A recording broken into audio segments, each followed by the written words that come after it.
We have here with me Dimitri Siqueira, just in my left, Alberto Cervoni, and also our fellow Michele. And we have all the team of nurse represented by Fernanda. We have an echo team coordinated by Giorgio Asefi, and also the anesthesia team. So we are going direct to present the case. I'm going to ask Dimitri, who's going to be working with this with Alberto, and I'll try to moderate the session and to ask many questions to them if it's possible to answer. Dimitri, good morning. Hey, good morning and welcome to Cath Lab 1 at Dante. So may I have the first slide, please? Next. So our case today is a 48-year-old female. She presented to our hospital with severe symptoms of heart failure in class 3 and an acute kidney injury. And as relevant comorbidities and previous procedures, she has rheumatic valve disease, and she underwent surgical mitral valve replacement back in 2010 with a BioCore number 31, and also a tricuspid repair and left atrial appendage closure. She got a permanent pacemaker in 2010, and she has atrial fibrillation now on Coumadin.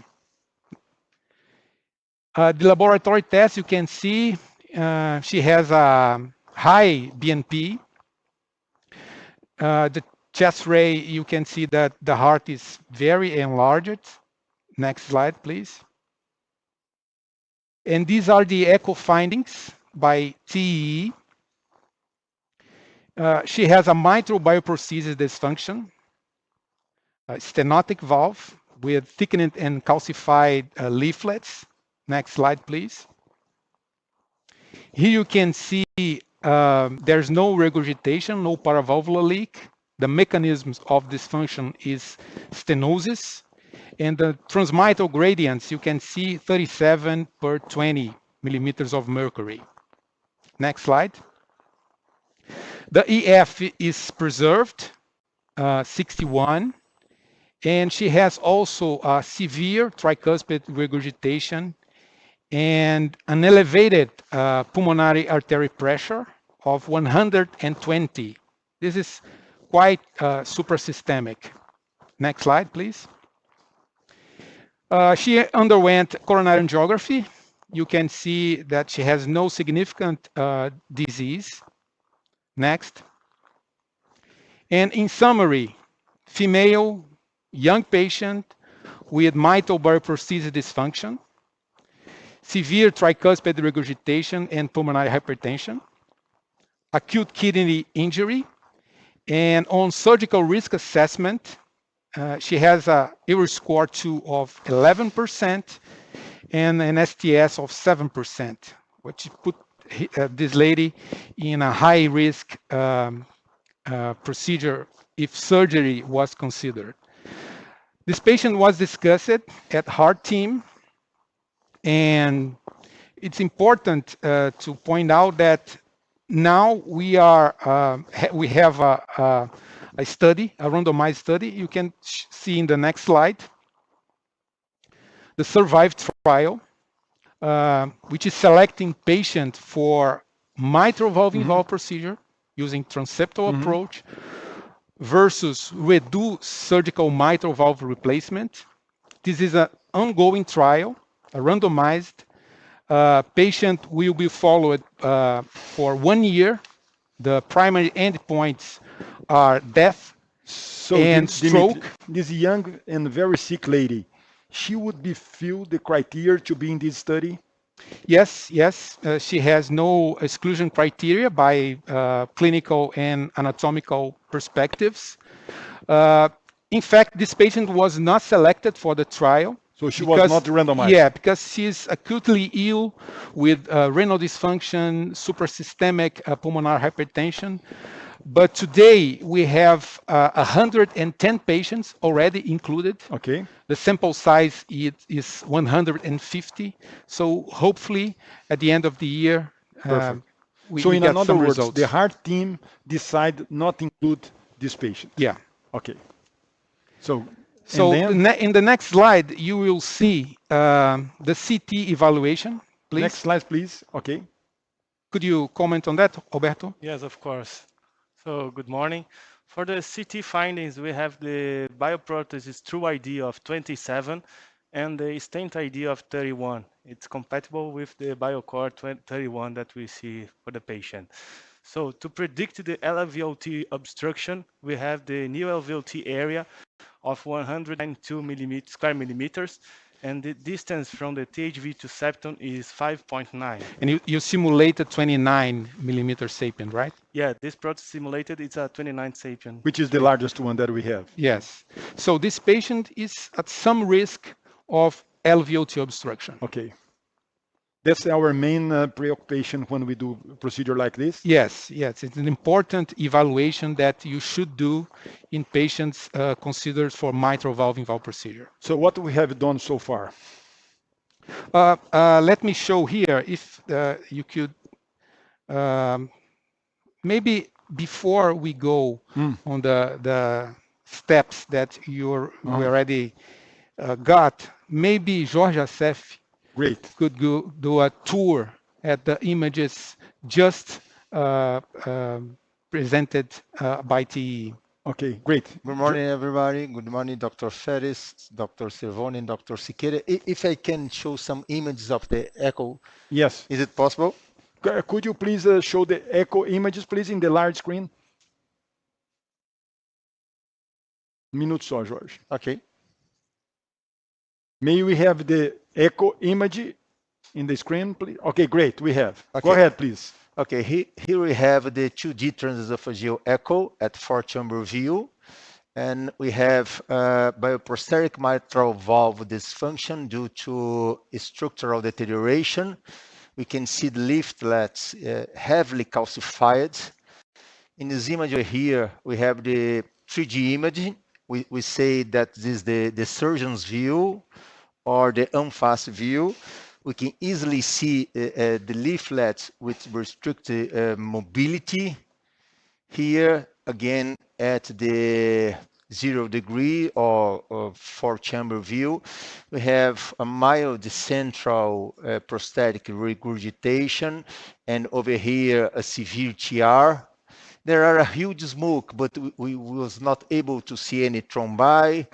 And the interrogation with the continuous wave Doppler, we could measure the mean gradient around the 20, as Dr. Siqueira have already said. And over here, we have the severe TR.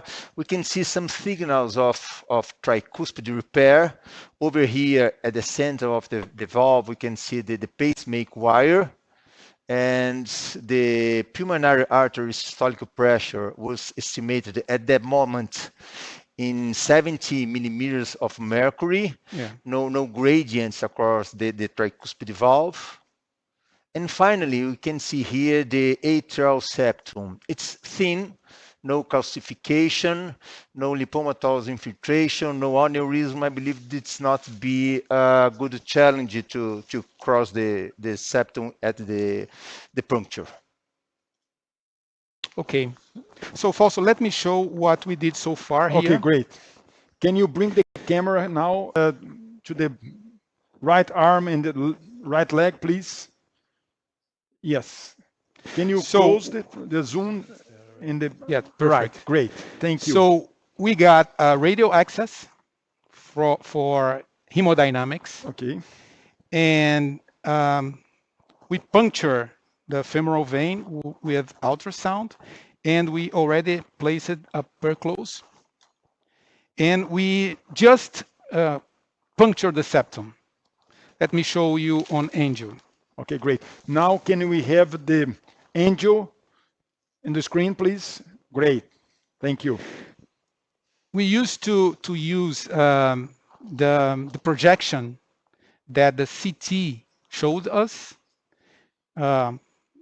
Usually is RAO, caudal, just to see what's the orientation of the transeptal a sheath and a needle in relation to the mitral bioprosthesis. Okay.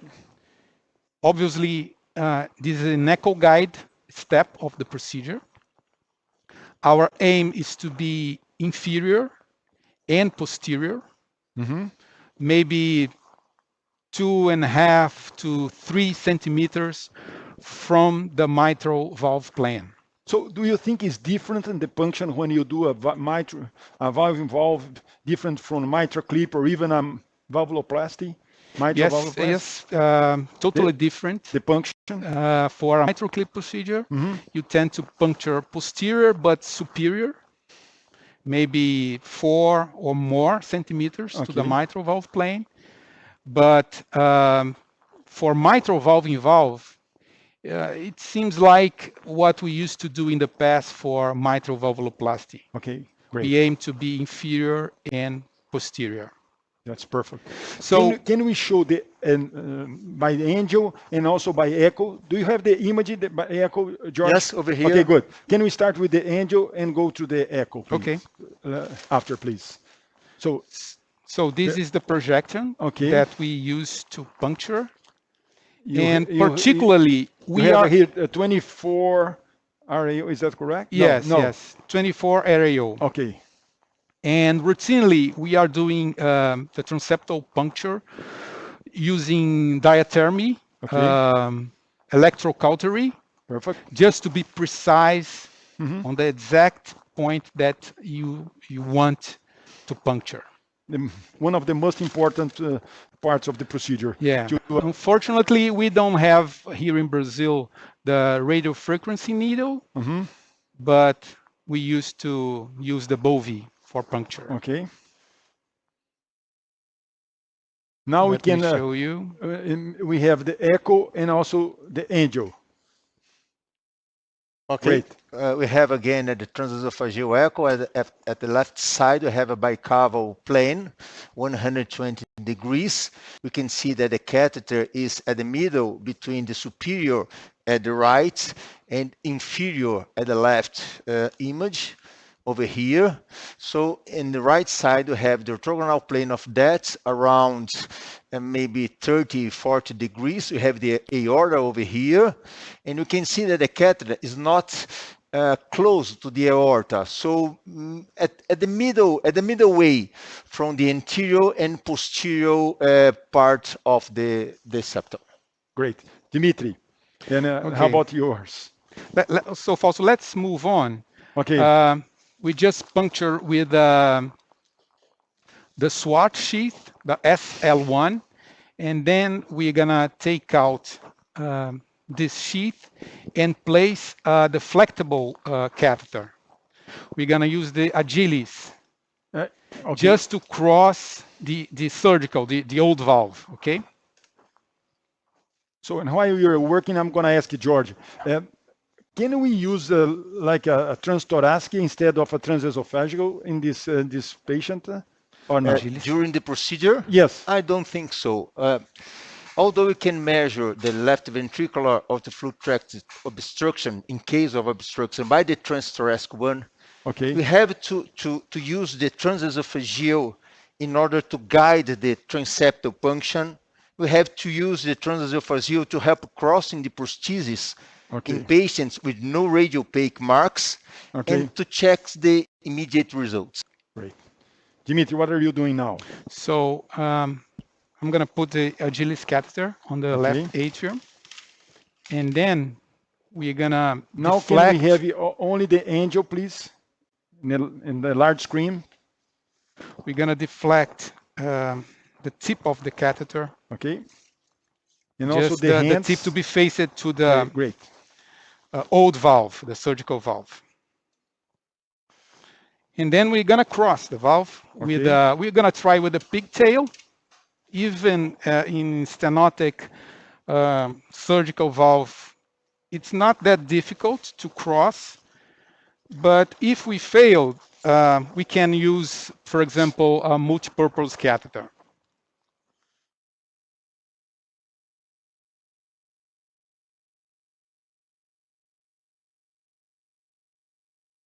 Go on. And when do you give the heparin and the anticoagulant patient during the procedure? Well, At the start, after yeah, septal this punction, is an important or question. when you have the wire in place? We give 2,000 units at the start of the procedure. And then after we puncture the septum, we give an additional dose up to 100 units per kilo. So, Okay. vai lá, pode ir, pode ir. So after the punction. Yeah. So the echo can help us at this point. Okay, may you have the Using echo in three-dimensional, please? 3D Three-dimension echo. now. Okay, great. Just to orientate the tip of the agilis.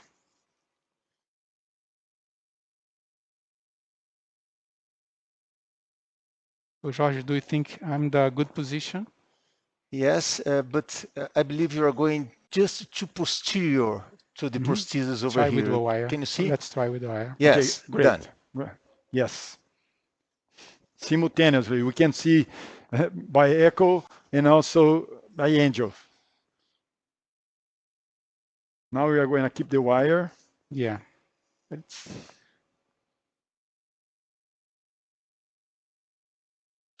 and going with the pigtail. yeah. Through the valve. Maybe it's better to use a multi-purpose because it's difficult to cross. And can we have a multi-purpose, please? Let me try to use the agilis just to. Okay, keep the wire in there. Okay. So there's some teaching points that I think it's very important. This kind of procedure that we are doing in life, it's like our routine here at Dante. This patient was scheduled for today, and we are doing exactly how we do in our routine. So I just crossed the old valve, Fausto, the surgical valve. And maybe we should measure the gradient before we implant the sapien, because as I said, this patient is at risk for LVOT obstruction. And also could you show the hemodynamics, the pulmonary pressure was 120, now George just showed that it's 70. Yeah.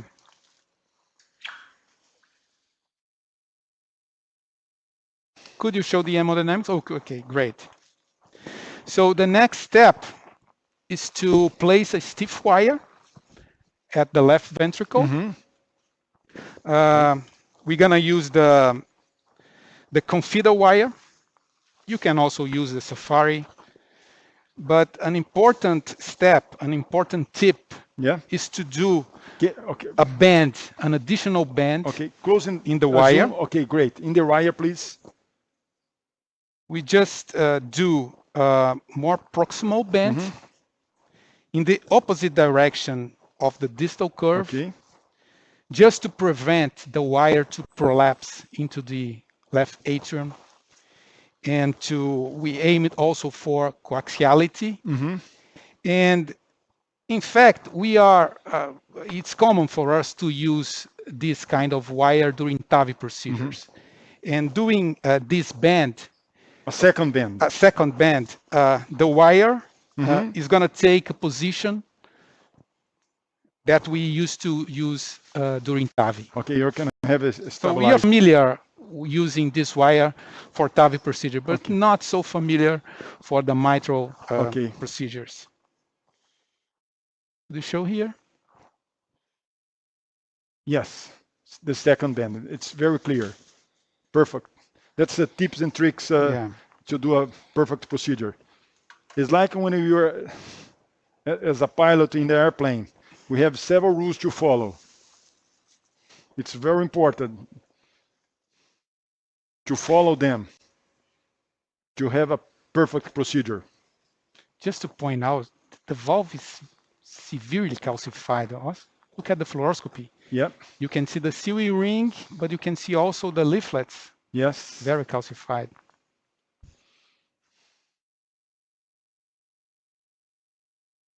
That's a perfect demonstration. The wire is in the left ventricle. So see? Now we're pulling back the pigtail now. This is the position that we Yes. used to have with So Alberto TAVI. is holding the wire there, and Dimitri is pulling back the pigtail. That's very important to do that with 4 hands. Go on, Alberto.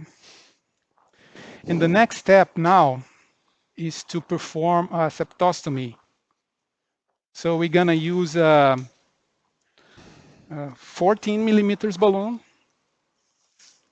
14 in diameter and 40 on length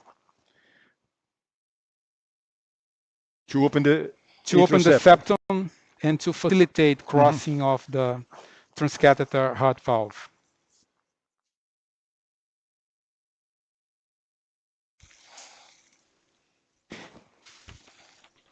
So usually for a 29, the balloon size to perform the septostomy, it's this size or? Yeah, usually for 29. So George showed there is no calcium in the septum. It's a thin septum. So, but despite of that, we tend to use a 14 millimeters balloon for the 29 valve and maybe 12 for the 23 and 26. So we're gonna take out the Agilis, and then Alberto is gonna inflate the balloon at the septum. Okay, great. Now we are gonna open the septum. That's correct? Yeah. Okay. So you can see the waist there. Yes. Okay, the indentation. So we are in the right place. How often no need for high pressure here. Yeah, okay. How often is necessary to close the atrial septal defect, Dimitri? Oh, that's an important question. Quite uncommon. Let's say less than 5% of cases. But in this patient, she has pulmonary hypertension and severe tricuspid regurgitation. So maybe she is at risk to get a shunt, a right to left procedure. Shunt. Yeah. Okay. Yeah. So let's go one more. Okay. So the patient is stable. The blood pressure is around 90, 82 over 53, 88 now.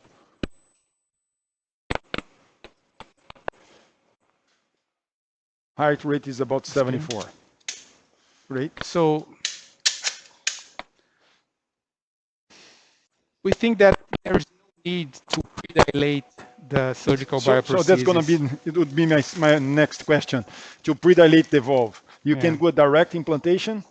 So we learned this with the stents, huh? Coronary stent, doing direct stents. The fact and is also that, for direct TAVI. This balloon it's maybe too small to predilate the valve. And if you use a bigger balloon to predilate, sometimes you get in trouble because you may be stuck in the septum. Just in case, if you have some thrombus that is what's not visible by the echo or something like this, if we go directly with the valve, a direct implantation, seems to me it's maybe you can decrease the embolization. Yeah. Now we are going to bring back the balloon. Yeah. That we're going to take out the balloon. Yes. And then the Agilis.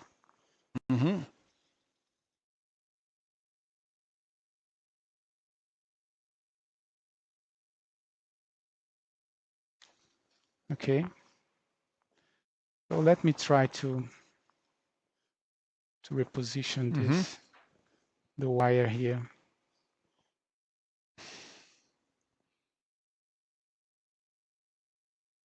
Now we are taking out the Agilis catheter. Yeah. So Jorge, is it possible to look for the guide wire in the left ventricle? Can we see the echo image, please, now? The apex. Me dá o pigtail, echo image in the screen. Okay, great. Pigtail we are trying to look at the guide wire in the LV.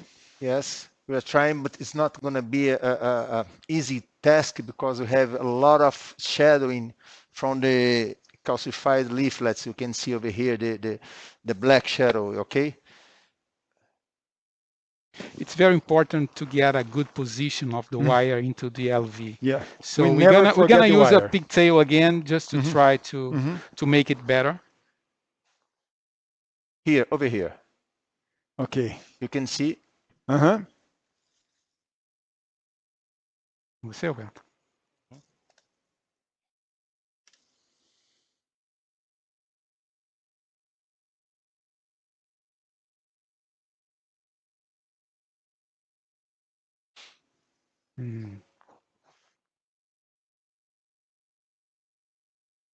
So using the Agilis and To give a better support. yeah, but it's some.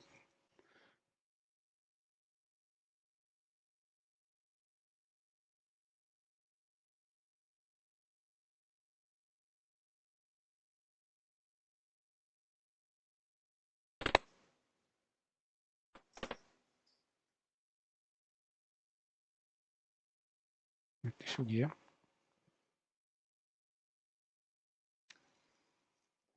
Maybe we should get a multipurpose just to put this wire inside the left ventricle.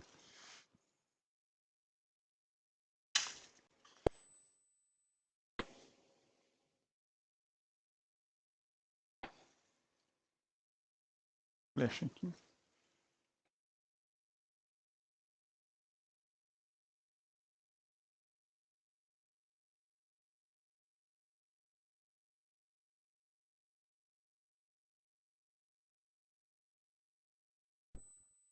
So now we change the pigtail catheter for a multi-purpose just to have a better position with the wire. Is that correct, Yeah, Dimitri? yes. Let's try here. Mm-hmm.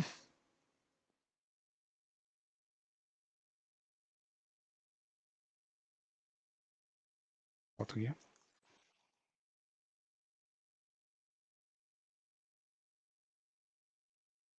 Now it's better, right?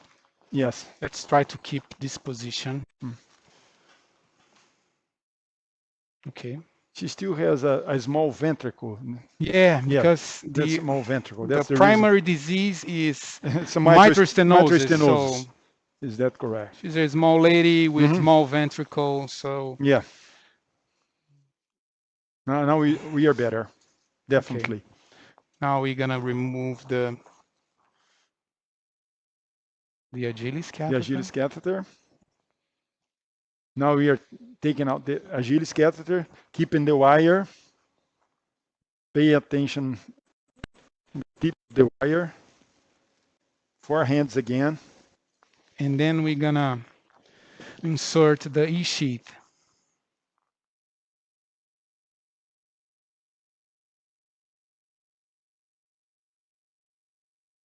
So there's no need to put the E-sheath. Okay. Now inserting the sheath through the. Yeah, there's no need to put the sheath so all distal? inside of the body, Okay. so distal, because Can you show the distance hands? is Okay, short. good. So we're gonna stop here. And then we are ready to go with the valve. Okay.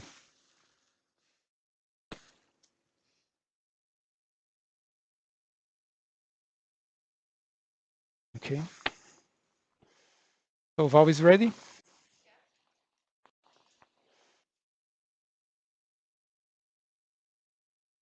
Não precisa pôr mais. So now there are some important steps that we need to be sure.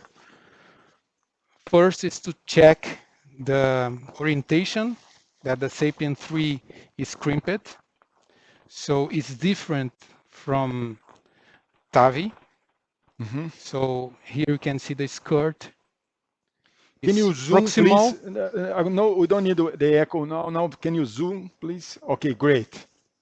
The skirt is proximal, just to guarantee integrate flow. And also, the commander, the delivery system, should be faced down. You can show. the other part of the catheter. Yeah, already down, please. And like we said, we're gonna implant a 29 millimeter Sapien 3 with extra volume, 2 or 3 cc? 3 cc. 3 cc, okay. Mm-hmm.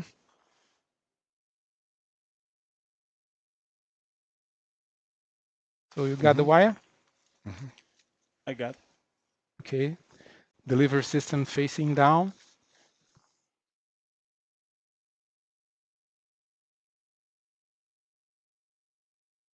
You got it?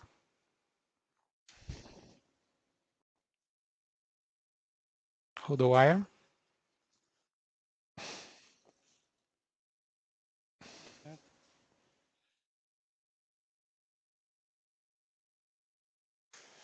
Let's see the tip of the balloon here.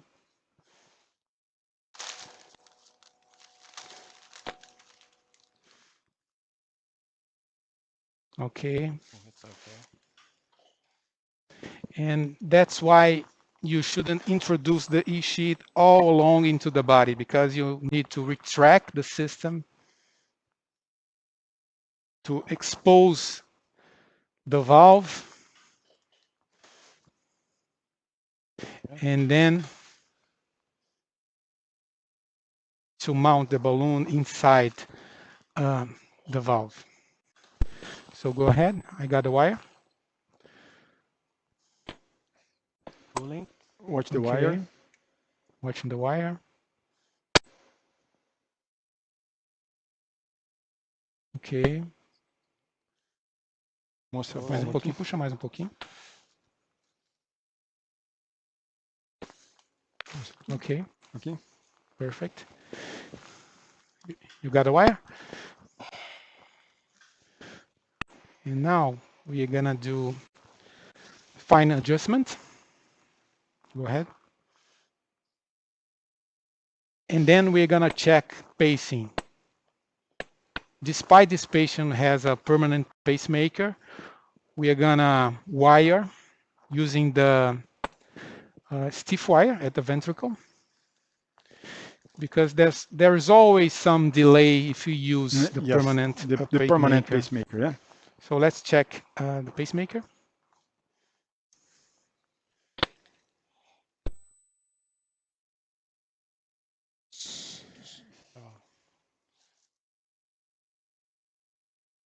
So it's important to show without an extra catheter inside of the heart. We are doing just through the guide wire. Yeah. The stimulation of the left ventricle Vamos checar with aí. the pacemaker. Pode ligar. Liga VVI. Let's pace at 120. 120, por favor. Okay. Looks fine. 150. Okay, great. And pacemaker off. Pode ligar. Okay. Okay. So now we're gonna cross the septum, and I'm gonna do deflection here. You got a wire? Yeah, I got it.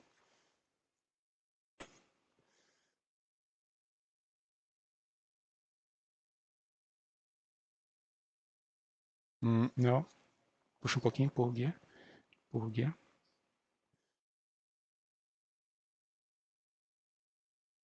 Okay.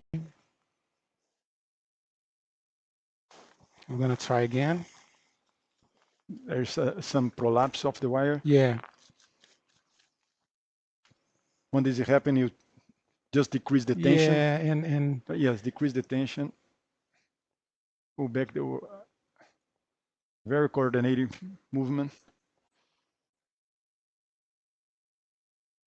Yes. yeah, it seems that it's touching the septum, right? Yes. Maybe you should open a little bit more the septum. Yeah, maybe it's a good idea. Let me change the orientation I'll keep the here. wire. Okay, great. So that's Back. No? no some prolapse in there. Yeah. Maybe it's not because the opening, that because of the curve of the wire, no? I don't think so.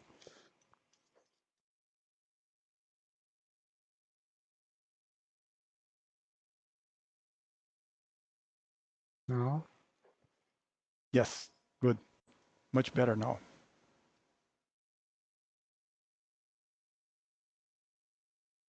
Mm-hmm.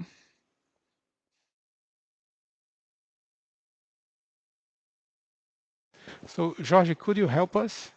Do you Yes. think the valve is stuck in the septum?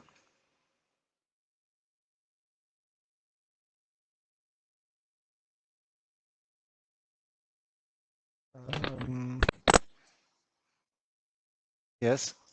It's touching the septum or just touch the valve? Let me try another thing No, here. it's not touching the septum. So let's try to make the system more flexible Yes. just to see if we can cross. Okay. No.